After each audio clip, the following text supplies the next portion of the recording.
ডিব্ৰুগড়ৰ পৰা আহিছে। আছু আৰু আম আদমি পাৰ্টিৰ কেইবাজনো যুৱ নেতা আৰু কৰ্মী আমি তেওঁলোকক কংগ্ৰেছ দললৈ আদৰণি জনাইছোঁ। আৰু আমাৰ কাৰণে এইটো শুভ দিন বুলি ভাবিছোঁ যে পঞ্চায়ত নিৰ্বাচন মুখ্যমন্ত্ৰীয়ে যদিও বিভিন্ন চক্ৰান্ত কৰি আছে হ'বগৈ বুলি ভাবিছোঁ। আৰু যদি কেনেবাকৈ 5 এপ্ৰিলৰ আগত ঘোষণা নকৰে আমি 6 এপ্ৰিলত গুৱাহাটী উচ্চ ন্যায়ালয়ত যাবৰ কাৰণে ইতিমধ্যে প্ৰস্তুতি চলাই আছোঁ।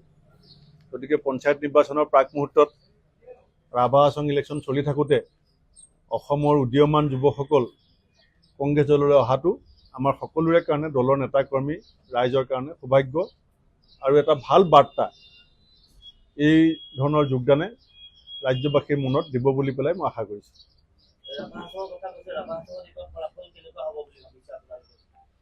প্ৰচাৰৰ কাৰণে আজি মই প্ৰথম গৈ আছোঁ। আমাৰ বাকীসকল বিধায়ক আৰু আমাৰ বিভিন্ন দলৰ নেতাই তাত প্ৰচাৰ চলাই আছে।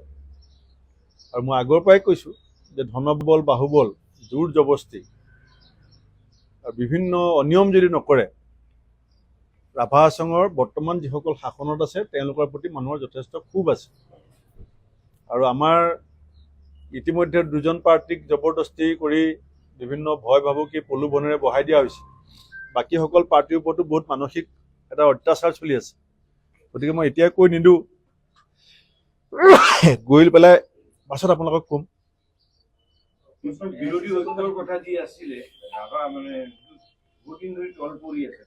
ৰাভা হাছঙত আমাক কোনো আমাৰ বিৰোধী ৰাজনৈতিক দলে ইলেকশ্যন খেলিব বিচাৰিছোঁ বুলি আমাক জনোৱা নাছিলে। জনোৱা হ'লে নিশ্চয় আলোচনা কৰিলোহেঁতেন। কৈছোৱে মই বিৰোধী ঐক্য সম্পৰ্কত নাগৰিক সমাজৰ ওপৰত আমি এটা দায়িত্ব সকলোৱে মিলি পেলাই দিছোঁ আৰু তেখেতসকলৰ দায়িত্ব লৈছিলে আৰু খুব যোগাত্মক দিশত কথাবিলাক আগবাঢ়ি আছে। আৰু ইমান ডাঙৰ এটা সন্মিলিত মঞ্চ বনাবলৈ যাওঁতে কিছু মন্থন হোৱাটো, কিছু আলোচনা, কিছু বিতৰ্ক হোৱাটো স্বাভাৱিক কথা। কিন্তু মই আশাবাদী যে পঞ্চায়ত আৰু হৈ যাব বিহুৰ পিছত আমি সকলোৱে মিলি সামূহিকভাৱে এটা আনুষ্ঠানিক ঘোষণা কৰিবলৈ সক্ষম হ'ম। আপোনালোকৰ দলৰে সহযোগী মনোৰঞ্জন তালুকদাৰ এটা অডিঅ' ভাইৰেল হৈছে, য'ৰ পৰা এটা মেছেজ গৈছে যে সকলোবোৰ একে, মানুহে কৈছে বিৰোধীয়ে মাত মাতে, দেখুৱাই পেলাই মাত মাতে, কিন্তু ভিতৰি ভিতৰি সকলো একে। আপুনি কি ক'ব আপোনাৰ দলৰ সহযোগী? আৰু অডিঅ'টো হয় বুলি মুখ্যমন্ত্ৰীয়ে প্ৰত্যাহ্বানো জনাইছে যে 10 মিনিটত এইটো প্ৰমাণ হৈ যাব ফৰেনচিকত পঠিয়াই। চাওক, ৰাজনৈতিক দলৰ যিটো স্বভাৱ সেইটো চবেই জানে যে দলটোৰ আদৰ্শ এনেকুৱা, নীতি এনেকুৱা, সংবিধান এনেকুৱা।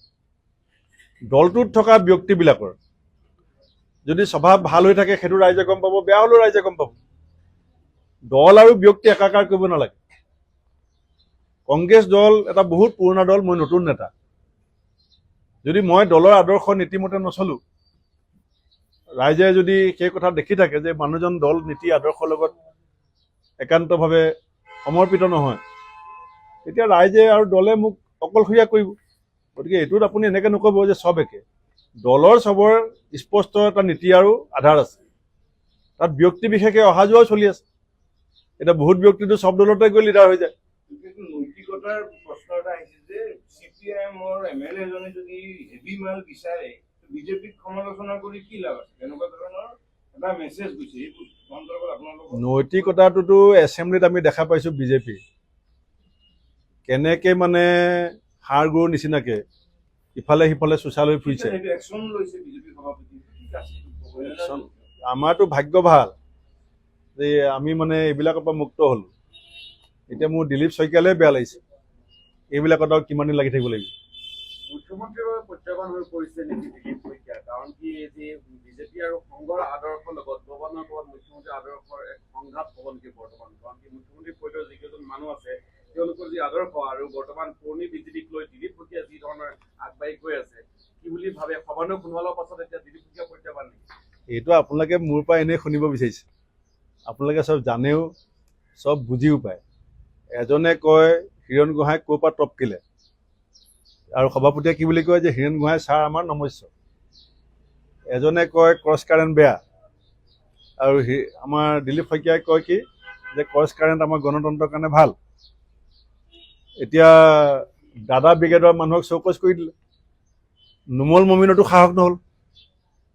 যদি নুমল মমিনে উপাধ্যক্ষ আসনৰ পৰা এটা একশ্যন ল'লেহেঁতেন, নুমল মমিনে ভাবিলে মোৰ চকী যাব, কিন্তু দিলীপ শইকীয়াটো চকীৰ কথা চিন্তা কৰা নাই, দলৰ কথা চিন্তা কৰিছে। ৰাজেন গোহাঁই ক্ষেত্ৰত দেখা পোৱা গৈছে। ৰাজেন গোহাঁইকটো মই দেখিছোঁ নতৰ শিৰে প্ৰণিপাত জনাইছে, যাক মুখ্যমন্ত্ৰীয়ে গতিয়াই উলিয়াই দিবলৈ বাহিৰে গ'ল। জয়ন্ত মল্ল বৰুৱাই কৈছিলে ৰাজেন গোহাঁই যদি বিজেপি অফিচলৈ আহে কোবাই দিব লাগে, আৰু নতুন সভাপতিয়ে নতৰ শিৰে প্ৰণিপাত ইয়াত আৰু আপোনালোকে বাকীখিনি ব্যাখ্যা কৰিলোঁ। আৰে মই কিয় ক'ব লাগে? মই ক'লে ক'ব যে ভূপেন বৰাই ক'বই। মই আপোনালোকক কেইটামান পইণ্ট দি দিছোঁ। ৰাজেন গোহাঁই ডাঙৰীয়া বিজেপি অফিচলৈ আহিবৰ কাৰণে ভয় খাই আছিলে, কাৰণ জয়ন্ত মল্লই কৈছিলে নাই যে আহিলে কোবাব লাগে, ধৰ্ণা হৈছিলে। আৰু দিলীপ শইকীয়া সোণোৱালে CM যাওঁতেও মই ভিডিঅ'টো চাইছোঁ, CM যাওঁতে তেওঁ বুকু ফিনাই ৱেলকাম কৰিছে, ৰাজেন গোহাঁই যাওঁতে কিন্তু এনেকৈ কৰিছে। আপুনি বুজি লওক, ফটোৱে কথা কয়। আপোনালোককো কিন্তু বিজেপিতকৈ বেছিকৈ গালি পাৰে অখিল গগৈ, কংগ্ৰেছক বিজেপিতকৈ নাই এতিয়া অখিল গগৈ ভাল হ'ব, এতিয়া অখিল গগৈ ভাল হ'ব। এই মানে ৰূপজ্যোতি কুৰ্মী যিটো বিধানসভা আসন আপুনিও এসময়ত তেওঁ প্ৰতিষ্ঠা আছিলে, সেইটো আচৰণ কি ক'ব? মইতো কৈছোঁ মই এতিয়া শান্তি পাইছোঁ। আমিতো কংগ্ৰেছ দলৰ চব কৰ্মী নেতা শান্তি পাইছোঁ যে কমচে কম আমাৰ দাদাই চবকে লৈ গ'ল একেলগে, নহ'লেতো আজি এই মহাপাপৰ ভাগি আমি হ'বলগীয়া হ'লহেঁতেন। ইমান অপবিত্ৰ কৰিলে সদনখন, আৰু আমাৰ কংগ্ৰেছৰ বিধায়কে যদি এই কাম কৰিলেহেঁতেন, আজিতো আপোনালোকেও আমাক কি অৱস্থা কৰিলেন ঠিক নাই। এতিয়া বিজেপিৰ লগত চবেই ইমান লাগিব নোৱাৰে, লাগিব নোখোজে, বিভিন্ন কথা থাকে, বা আপোনালোক লাগিলেও AC ৰুমত থকা 2-4জনে অলপ দৰত আছে, এতিয়া কথা তল পৰিবলৈ চেষ্টা কৰি আছে।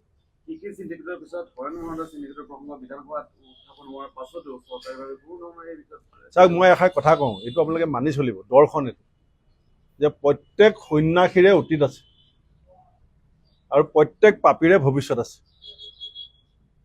আৰু সত্য কেতিয়াবা ওলাই আহোঁতে অকণমান সময় লাগে, কিন্তু ঢাক খাই নাথাকে।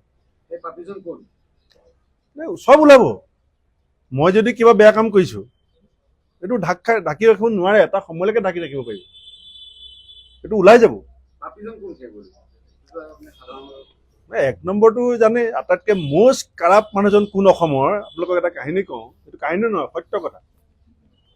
আমাৰ এজন AICC এই মহিলা কংগ্ৰেছৰ ছেক্ৰেটাৰী আছে বৰ্ণালী ফুকন, মোক ক'লে যে গৰ্গ নে কি এটা AI আহিছে, কি নাম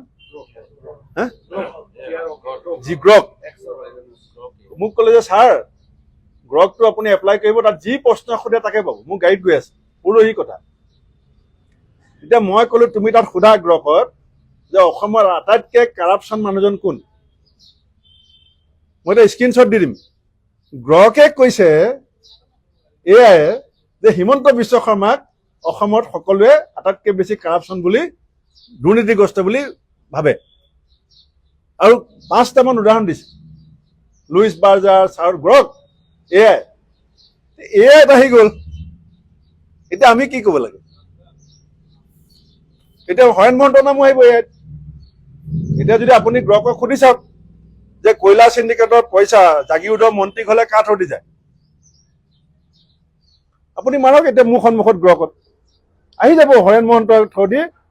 হৰেণ মহন্তৰ কি এইবিলাক হৈছে মুহুৰা,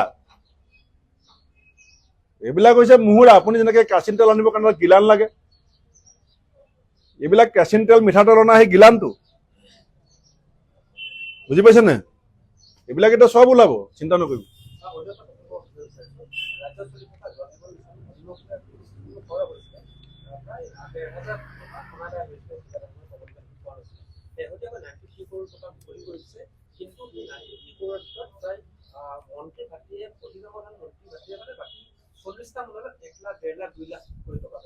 এইটো JJM মানে কি, আপোনালোকৰ কাৰণে বেলেগ, অসমৰ ৰাইজৰ কাৰণে বেলেগ।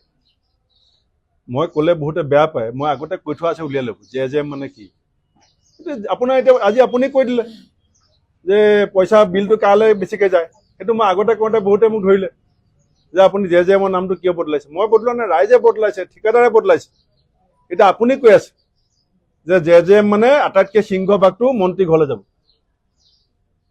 চাই লওক কথা, মানুহে এতিয়া বাগানত গৈছিলোঁ মই চোতালে প্ৰগ্ৰেমত এই ডিগবৈত তাত কৈছে যে বিজেপিৰ পোষ্টাৰত লিখা আছিলে য'ত হিমন্ত বিশ্ব শৰ্মা জয়ন্ত মল্লৰ ফটো আছে যে ঘৰ ঘৰ মে জল।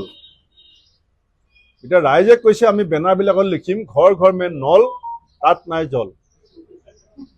এতিয়া ৰাইজে লিখিব ইলেকশ্যনৰ আগত, আমি লিখিবলৈ দিয়া নাই। এতিয়া MLA ইলেকশ্যনৰ আগত এই বেনাৰবিলাকত ফটো দুখন থাকিব, বাক্যটো চেঞ্জ হ'ব যে ঘৰ ঘৰ মে নল নাই জল। এইটো বিজেপি বেনাৰতে আমি লিখি আছো, আপুনি চাই থাকক। আৰু এটা কথা, যিহেতু ৰাজ্যসভাৰ সাংসদ সুধাংশু ত্ৰিবেদীয়ে গুৰিখনত এইটো ক'লো মই লখিমপুৰত ক'লো। বিদ্যালয় শিক্ষা পৰিষদ সম্পূৰ্ণৰূপে ব্যৰ্থ হৈছে, কাৰণ কি মিটিঙৰ বহি খোৱাৰ পৰা আৰম্ভ কৰি 80 সময় নহ'ল একত্ৰিত কৰাৰ পাছত মুখ্যমন্ত্ৰীৰ টাৰ্গেটটোৱে হৈছে এটা পেৰেলেল ইকনমি। কথাটো বুজি ল'ব।